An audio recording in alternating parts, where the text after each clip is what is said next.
Bom dia a todos.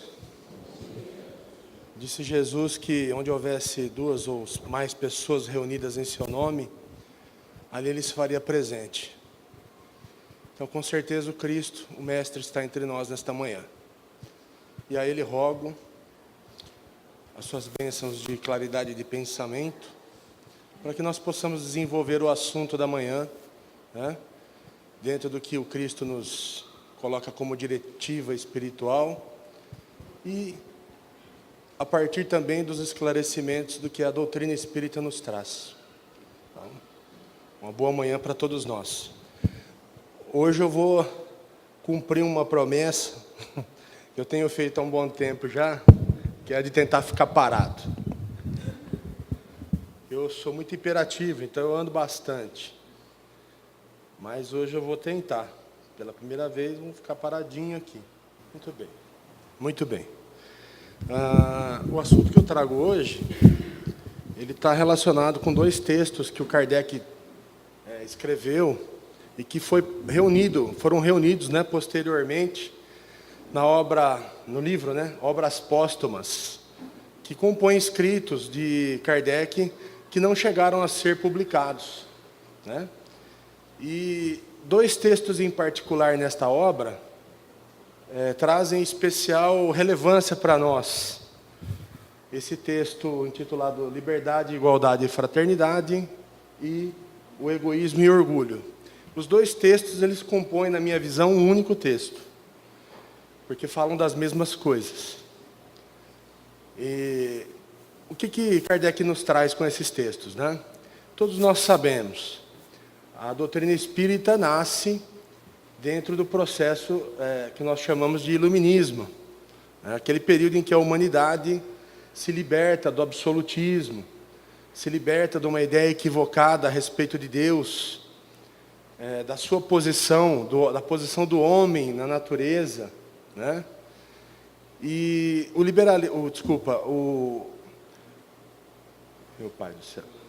iluminismo coloca o homem um pouco mais no centro da história e busca fazer com que o homem liberte a sua capacidade de raciocinar, de refletir, de alcançar a verdade, de se aproximar mais de Deus a partir da razão, fazendo uma combinação entre o que nós chamamos de fé e racionalidade. O Espiritismo é produto desse conjunto de ideias. Assim como o Espiritismo é um produto desse conjunto de ideias, um movimento político, social, muito conhecido por todos nós, que é a Revolução Francesa, também é produto do iluminismo, né? Os ideais políticos da Revolução Francesa, que são liberdade, igualdade e fraternidade, foram captados por Kardec, mas foram analisados de uma outra perspectiva. Por exemplo, na perspectiva material, a Revolução Francesa deu origem ao nosso próprio país, ao nosso próprio modo de viver hoje, né? As independências das colônias americanas, a começar pela dos Estados Unidos e depois, posteriormente, a nossa, foram inspiradas na Revolução Francesa e nos ideais de igualdade, liberdade e fraternidade. E Kardec vê este lema e identifica, e vê a identificação do lema, dos princípios, com o que os Espíritos nos trazem nos seus ensinamentos. E tenta trazer para nós uma iluminação a respeito dos nossos problemas sociais.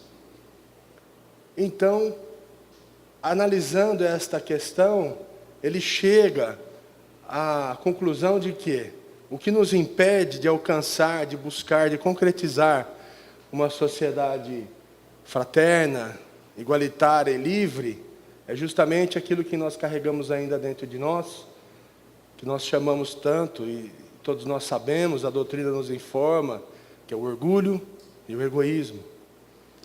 Então hoje, feita essa introdução, nós vamos tentar esmiuçar um pouco mais esses dois textos e ver o que nós podemos angariar de conhecimento para nós, do ponto de vista espiritual, não só individual, mas espiritual coletivo. Não é? Então, para isso, nós vamos nos utilizar de uma primeira premissa. Essa premissa, vamos lá, como é que transfere? Muito bem. A primeira premissa que nós vamos adotar aqui está lá no Livro dos Espíritos, que compõe o capítulo, um dos capítulos das leis morais, que é a lei de sociedade. Né? Então, na pergunta 766 do Livro dos Espíritos, Kardec faz o seguinte questionamento aos nossos irmãos espirituais. A vida social é natural? A vida social é uma lei de Deus? É da natureza? Os Espíritos respondem, certamente. Deus fez o homem para viver em sociedade. Deus não deu inutilmente ao homem a palavra e todas as outras faculdades à vida de relação. Ou seja, todas as nossas faculdades intelectuais, morais, são destinadas a proporcionar uma vida em sociedade equilibrada, em que nós consigamos alcançar aqueles valores de fraternidade, de igualdade e de liberdade. Na próxima questão, que nós vamos também usar como premissa, que é a questão 768, antes de entrarmos especificamente na análise do texto, na questão 768, Kardec tinha esse hábito, ele refazia a mesma pergunta de outra maneira, e às vezes os espíritos complementavam aquilo que já haviam dito, esclarecendo um pouco mais. E esse aqui é o caso. E depois Kardec comenta embaixo. Então Kardec pergunta para os nossos irmãos, né? O homem, ao buscar a sociedade, obedece apenas a um sentimento pessoal, ou há também nesse sentimento uma finalidade providencial, de ordem geral? Uma finalidade providencial, de ordem geral, que beneficia a todos, não só ao indivíduo. Resposta: o homem deve progredir, mas sozinho não pode o fazer, porque não possui todas as faculdades e precisa do contato dos outros homens. No isolamento, ele se embrutece e se estiola. Aí Kardec comenta: nenhum homem dispõe de faculdades completas, e só pela união social que eles se completam uns aos outros, para assegurarem o seu próprio bem-estar e progredirem. Eis porque, tendo necessidade uns dos outros, são feitos para viver em sociedade e não isolados. O que os Espíritos nos mostram? Aquilo que a gente já sabe na dimensão material, e mostra que a dimensão material que nós conhecemos tem uma profunda correlação com a dimensão espiritual da vida. Nenhum de nós é capaz de manter-se sozinho. Nenhum de nós é capaz de progredir sozinho. Necessitamos do contato uns com os outros. Necessitamos do contato com as diferenças, para que nós possamos, nas diferenças, crescermos em conjunto, equalizando as diferenças, buscando ajustar as diferenças a esta providência geral maior que Deus, que o reino de Deus, que Jesus tanto anuncia para nós, um dia se concretizará se nós trabalharmos para esta finalidade. Que Kardec sintetiza e iguala com aqueles princípios da Revolução Francesa: igualdade, liberdade, fraternidade. Então vejam só, se a gente for aprofundar um pouco mais o nosso estudo e formos buscar a questão 215 do Livro dos Espíritos, que eu não trouxe aqui, Kardec pergunta: qual é o caráter distintivo de cada povo? Os espíritos respondem: os espíritos se reúnem em famílias. E é assim que eles encarnam também, em famílias. Sabemos todos que nós somos componentes de uma mesma e única família espiritual, destinada a reencarnar na terra do Evangelho. Todos os nossos destinos estão solidariamente entrelaçados. Quando nós agimos uns contra os outros, estamos agindo contra nós mesmos. Porque compomos uma mesma e grande família espiritual planejada no mais alto. Então, quando nós nos dividimos, nos olhamos com diferenças, quando nós nos diferenciamos, tendemos a nos diferenciar, seja pela cor da pele, seja pela origem social, seja pela sexualidade, seja por meio de qual caractere transitório que seja, nós agimos contra essa lei natural. Porque basta nós nos lembrarmos do Pai Nosso. Qual é a primeira oração da oração Pai Nosso? Pai Nosso. O que Jesus está dizendo para nós? Vocês são todos irmãos, todos filhos do mesmo Pai. Não importa a sua religião, não importa a sua cor de pele, não importa a sua sexualidade, não importa a sua conta bancária. Aprendam a se olhar como irmãos. E mais do que se olhar como irmãos, aprendam a agir uns com os outros como irmãos. E aí, nós ingressamos no primeiro princípio. No primeiro princípio que Kardec identifica nos ideais da Revolução Francesa, como havendo uma correspondência com o ensino dos espíritos. Veja só, a Revolução Francesa já era um dado, e a doutrina espírita veio sendo revelada aos poucos, e aos poucos Kardec foi identificando a correspondência. Então ele coloca para nós nesse texto a base desse edifício que nós precisamos construir individualmente dentro de nós, favorecendo a construção coletiva. Porque a fraternidade não se impõe por meio de lei. Não é este ou aquele regime, este ou aquele governante que vai impor a fraternidade entre nós. Não é um valor que vem de cima para baixo e pacifica as relações. É um valor que nasce no coração de cada indivíduo, e pacifica as relações da base para cima.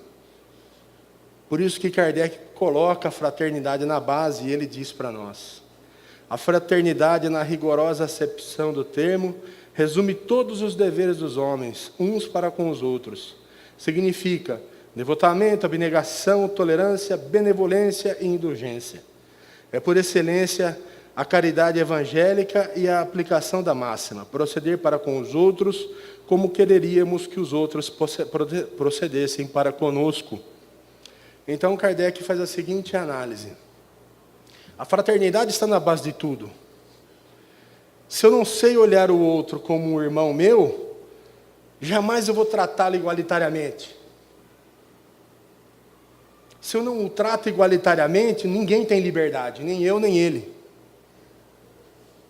Porque a partir do momento que eu violo os direitos do outro, eu estou excedendo e extrapolando a minha liberdade.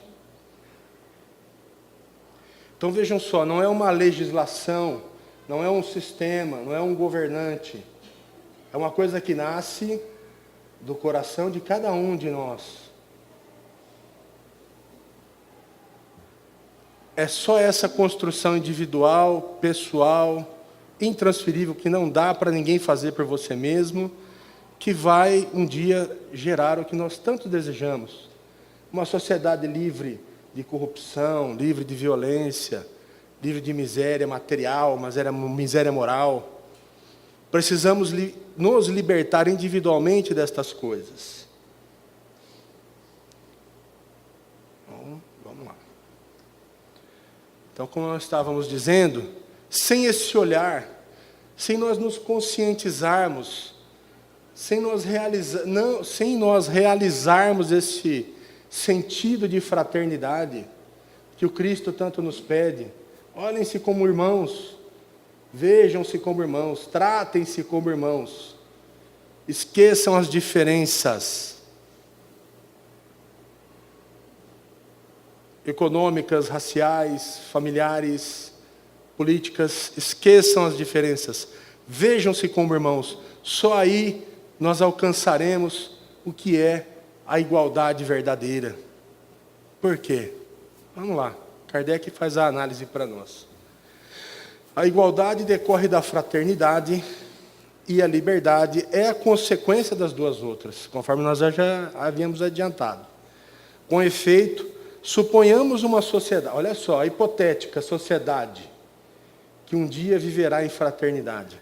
Suponhamos uma sociedade de homens bastante desinteressados, bastante bons e benévolos para viverem fraternalmente, sem haver entre eles nem privilégios, nem direitos excepcionais, pois de outro modo não haveria fraternidade. Tratar alguém de irmão é tratá-lo de igual para igual. É querer que assim o trate para ele o que para si próprio quereria. Num povo de irmãos, a igualdade será a consequência de seus sentimentos, da maneira de procederem, e se estabelecerá pela força mesma das coisas, não pela força desta ou daquela revolução, não pela força deste ou daquele governo, mas pela força que nasce da atitude de cada um frente ao outro. A verdadeira igualdade, diz Kardec, só vai surgir nesse momento, nesse dia, em que nós aprendemos a nos olhar como irmãos, porque aí deixaremos de ultrapassar os nossos direitos, de desejar mais daquilo que temos realmente direito, de querer avançar sobre o que é do outro, seja material, seja moralmente, a qualquer preço, passar por cima do outro, encontrando inúmeras justificativas, acreditando-se ter mais direito que o outro. Então ele diz, olha só essa sociedade ideal hipotética, né? Suponhamos uma sociedade de homens bastante desinteressados. Somos tão desinteressados a esse ponto? Né? Como é que andam os nossos interesses? Somos desinteressados a ponto de fazer o certo, ainda que seja necessário cortar na própria carne? Mas é o certo?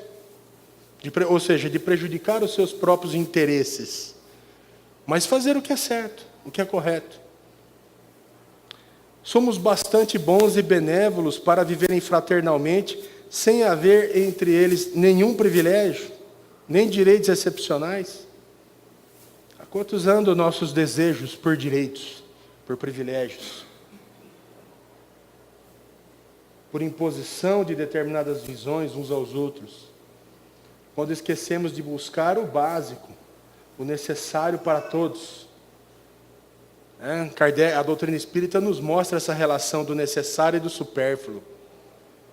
Muitas vezes nós esquecemos de garantir o necessário para todos, para buscar o supérfluo apenas para nós mesmos.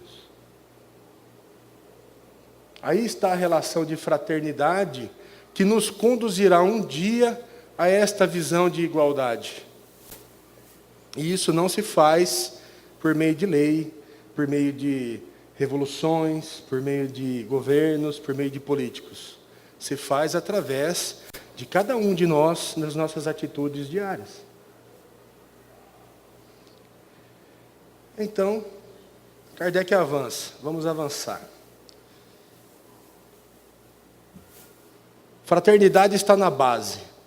O olhar que cada um precisa ter em relação ao outro, a vida, de que todos nós estamos com os nossos destinos entrelaçados, que não somos uma ilha, que nenhum de nós é uma ilha, que tudo o que eu faço tem consequências, a compreensão de que essas consequências afetarão não só a mim, mas afetarão aos outros também, a contenção dos meus desejos, no sentido de evitar querer avançar sobre o que é do outro, sobre os direitos dos outros, a qualquer preço, a qualquer custo. Esse é o sentido da fraternidade, que bem compreendida, bem aplicada, nos levará ao princípio da igualdade, semeada entre nós mesmos, não por meio de um pedaço de papel que alguém promulgou lá em Brasília. Qual que é a consequência da atitude fraterna e o próprio desdobramento que gera a atitude fraterna, que é a igualdade? Kardec nos mostra a liberdade. Então ele vem e diz: a liberdade, dissemo-lo, é filha da fraternidade e da igualdade. Falamos da liberdade legal e não da liberdade natural, que de direito é imprescritível para toda criatura humana, desde o selvagem até o civilizado. Os homens que vivam como irmãos, com direitos iguais, animados do sentimento de benevolência recíproca, praticarão entre si a justiça. Não procurarão causar danos uns aos outros, e nada, por conseguinte, terão que temer uns dos outros. A liberdade nenhum perigo oferecerá, porque ninguém pensará em abusar dela em prejuízo dos seus semelhantes. Então nós temos tido muita dificuldade de compreender o que é liberdade. Temos acreditado que liberdade é poder fazer tudo, sem restrições. Só que a doutrina nos ensina, se você for um ermitão, se isolar do mundo, e se aparecer mais um lá, você já não tem mais a liberdade que você tinha no estado natural. A sua liberdade já passou automaticamente a ser limitada pelos direitos do outro. E sem necessidade de nenhum pedaço de papel. Apenas pela força dos fatos.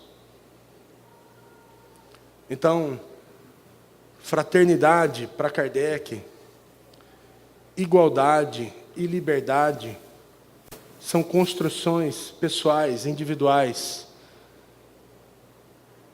que redundam, que desaguam nesse rio coletivo que nós compomos, essa família espiritual chamada Brasil. Coração do mundo, pátria do Evangelho, né? E aí, acho que bem compreendidas essas questões, a gente se pergunta: por que temos tido tanta dificuldade de avançar realmente aonde interessa, que é internamente? É só no avanço pessoal, no recesso íntimo de cada um de nós, que a fraternidade, a igualdade e a liberdade se darão. Kardec deixa isso muito claro, e isso transparece da doutrina. Basta a gente procurar, e a doutrina é muito clara nesse sentido. Não se impõe fraternidade, igualdade e liberdade por meio de lei. São atitudes pessoais. E aí a gente se pergunta: por que temos tido tanta dificuldade? Então Kardec mesmo responde no outro texto, né? Ele dá uma explicação muito interessante que vai caber agora. Opa, acho que eu dei um toque a mais. Muito bem. Todos nós somos dotados do instinto de conservação. O instinto de conservação é natural. Ele não é bom nem mau. A vida é um valor absoluto para Deus. E tanto é um valor absoluto que Ele carrega em nós este instinto de preservação. Porque é só através da vida que nós progredimos. É só através do contato com a matéria, do contato com os outros. Nós cansamos muito de falar do contato do espírito com a matéria como elemento de progresso, né? Mas esquecemos, como já vimos aqui, do contato do espírito encarnado com o outro espírito encarnado como elemento de progresso. A lei de sociedade nos mostra, nós só progredimos em sociedade. Só progredimos em contato com as diferenças. São as diferenças que nos impulsionam para frente. Mais as diferenças, mais a maneira como nós aprendemos a lidar com as diferenças do que as próprias diferenças em si. Então Kardec explica para nós essa questão e ele diz, né? O egoísmo e o orgulho nascem de um sentimento natural, o instinto de conservação. Todos os instintos têm a sua razão de ser e sua utilidade, porquanto Deus nada pode ter feito de inútil.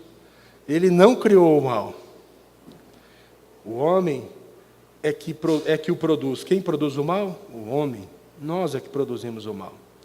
Abusando dos dons de Deus em virtude do seu livre-arbítrio. Contido em justos limites, aquele sentimento é bom em si mesmo. Contido o instinto de conservação em justos limites, aquele sentimento é bom em si mesmo. A exageração é o que torna mal e pernicioso. Então, o orgulho, o egoísmo e o orgulho são a degeneração do nosso instinto natural de conservação. E aí já cabe uma grande reflexão, mais uma das grandes reflexões da manhã, né? Que eu acredito que esses textos nos tragam, né? Como temos lidado com o nosso instinto de conservação? Sabendo de onde ele vem, Kardec esclarece muito bem essa questão, né? Filosoficamente, eu não conheço nenhuma outra, né? Pode haver outra corrente filosófica que tenha identificado a origem do orgulho e do egoísmo de maneira tão excelente. Aproveitando-nos disso, cabe a primeira reflexão: o quanto temos abusado, né, do nosso instinto de conservação, né, exagerando nos nossos direitos, exagerando na imagem que fazemos de nós mesmos, nos considerando melhores que os outros, e por causa disso, passando por cima de direitos que não nos pertencem, invadindo a esfera dos outros. Nós temos errado muito nesse campo. E aí, cabe aqui a gente fazer uma digressãozinha em relação ao mito do pecado original. O pecado original está lá no livro de Gênesis, né? É aquele momento em que Adão e Eva desobedecem à ordem de Deus e comem daquela árvore do conhecimento do bem e do mal, que estava no centro do jardim edênico, em relação à qual Deus tinha dado a ordem: não comam do fruto daquela árvore. Mas os dois, desobedecendo à ordem de Deus, vão lá e se alimentam daquela fruta. E a partir daquele momento, segundo o mito, né, o homem, representado por Adão e Eva, adquire a consciência do bem e do mal. A primeira reação é eles perceberem que estão nus, verem a maldade na nudez, enxergarem a maldade na nudez. E o que esse mito nos traz? Se a gente for fazer uma análise do ponto de vista da doutrina espírita, nós podemos identificar esse mito como um momento em que aquele princípio inteligente que navegou pela esfera mineral, pelo mundo vegetal, que navegou pelo mundo animal, é o momento em que ele desembarca no mundo nominal, em que ele ingressa neste corpo material que compõe o que nós chamamos de humanidade, com consciência de si próprio e com consciência do seu livre-arbítrio. Porque até então, nós desempenhávamos as nossas tarefas dentro do reino de Deus de maneira automática, instintiva. A planta faz fotossíntese automaticamente. Ela não precisa decidir se ela vai fazer fotossíntese ou não. Já o animal, ele ingressa na zona instintiva, ele come porque sente fome. Ele mata porque ele se sente ameaçado. Ele não faz a reflexão que nós chamamos de livre-arbítrio. O livre-arbítrio, até onde nós sabemos, até onde a ciência humana e a ciência espiritual da doutrina espírita nos indica, é exclusiva do ser humano. é aquele momento em que nós começamos a fazer escolhas, em que nós temos contato com as nossas necessidades e com a realidade do outro, que também tem as mesmas necessidades, e começamos a fazer escolhas. Garanto só o meu sustento ou garanto o meu sustento e o sustento do outro?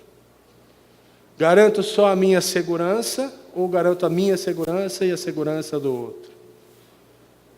Garanto só a minha liberdade ou garanto a minha e a liberdade do outro? Então, o instinto de conservação está na natureza, faz parte de toda a criação. E quando ele ingressa no ser humano,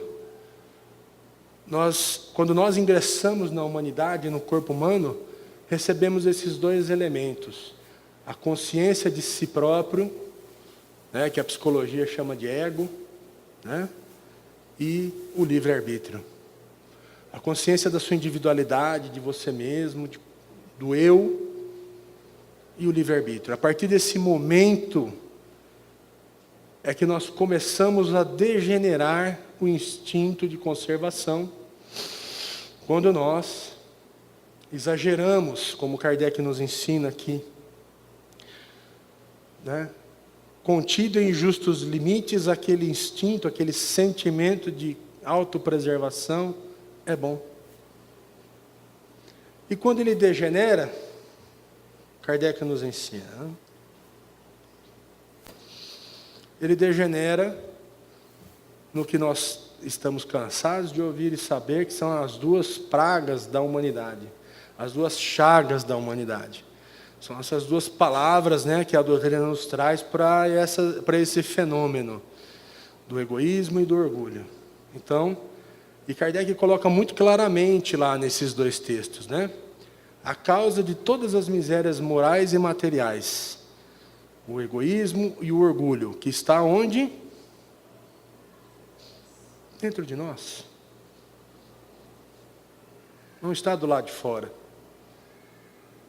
O que está do lado de fora é resultado do que está do lado de dentro. O mal que habita o mundo é o mal que habita o coração do homem. Então ele nos ensina. O egoísmo, por sua vez, se origina do orgulho. A exaltação da personalidade leva o homem a considerar-se acima dos outros, julgando-se com direitos superiores, melindra-se com o que quer que, a seu ver, constitua ofensa aos seus direitos. A importância que, por orgulho, atribui à sua pessoa, naturalmente o torna egoísta. Então isso aqui esclarece muito para nós e nos traz a chave de reflexão para aquilo que a gente precisa buscar compreender num nível bem profundo mesmo, para que nós possamos ter os elementos para transformar a nossa realidade pessoal e a realidade da sociedade em que nós vivemos. Vejam só, voltando no início, quando o Cristo nos convoca a chamar a Deus de Pai, esta visão vai frontalmente contra ao chamado do Cristo para nós. Porque quando nós oramos o Pai Nosso, chamamos Deus de Pai, Pai Nosso, nós estamos, digamos assim, recitando o nosso erro.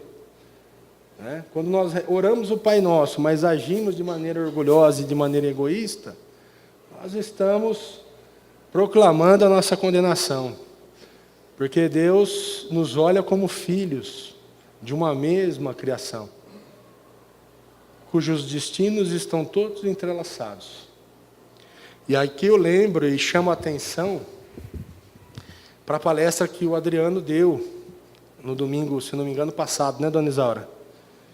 Em que ele fez uma reflexão também bem semelhante com esse assunto. E ele fala da questão das expiações coletivas, né?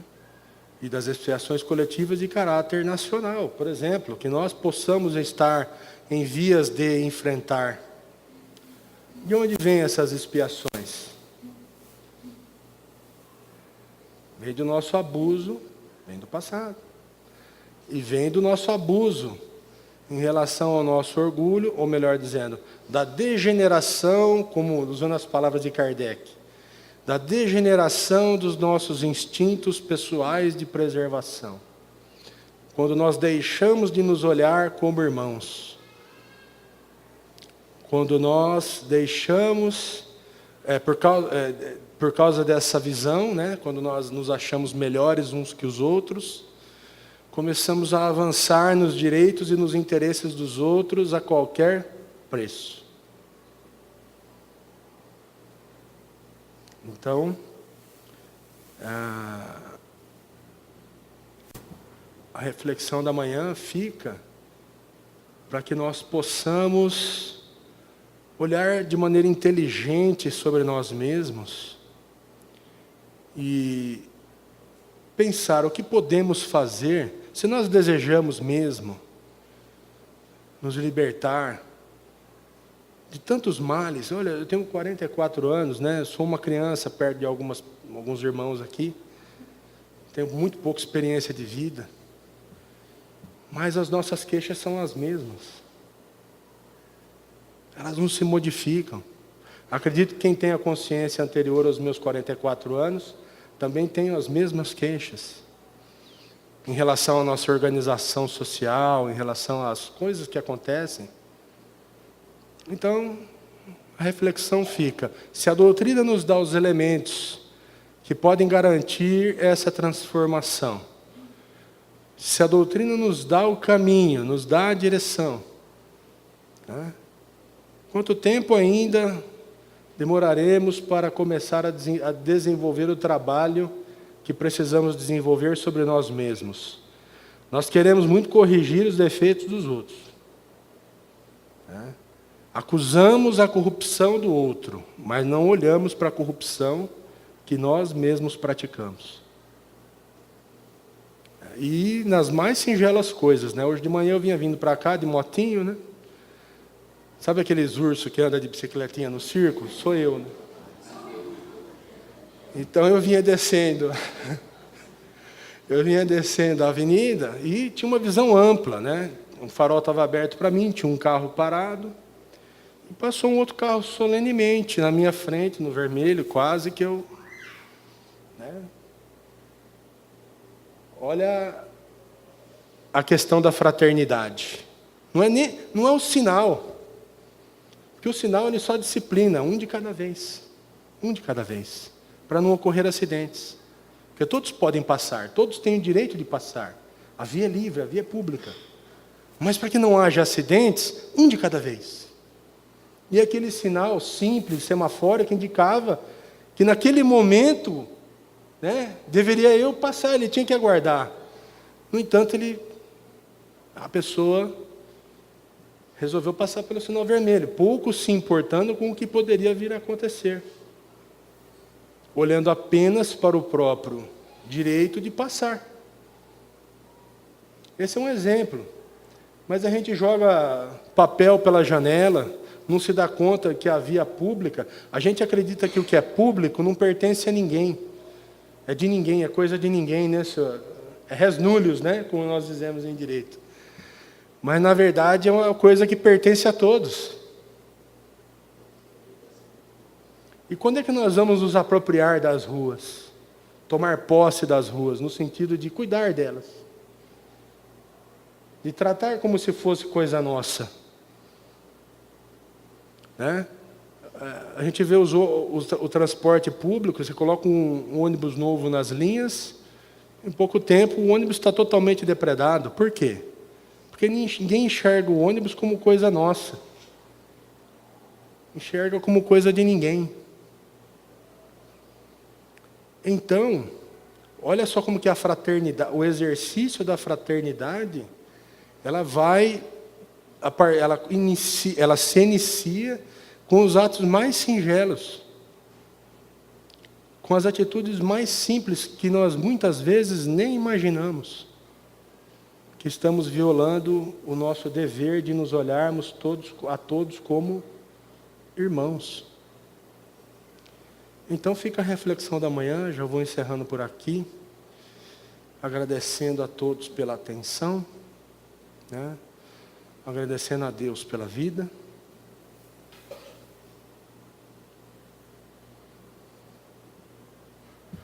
Caramba, o que será, né? E agradecendo a Jesus, né, por nos ter deixado a direção, por nos ter mostrado o caminho. E pedindo para que Deus ilumine o coração de cada um de nós, para que nós possamos refletir a importância do papel que cada um de nós tem na construção dessa sociedade fraterna.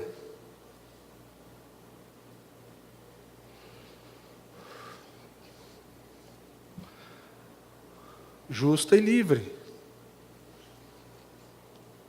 Não abrirmos mão do nosso dever de fazer a nossa parte, porque nós colocamos toda a responsabilidade nos outros e não assumimos a nossa própria responsabilidade.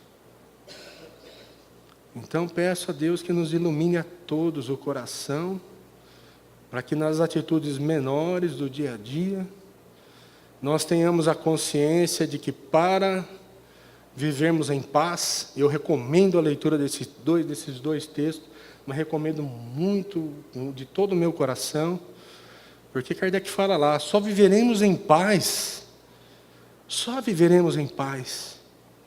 no dia que nós transformarmos essa visão que nós temos uns dos outros. Só assim conseguiremos acabar com as desigualdades.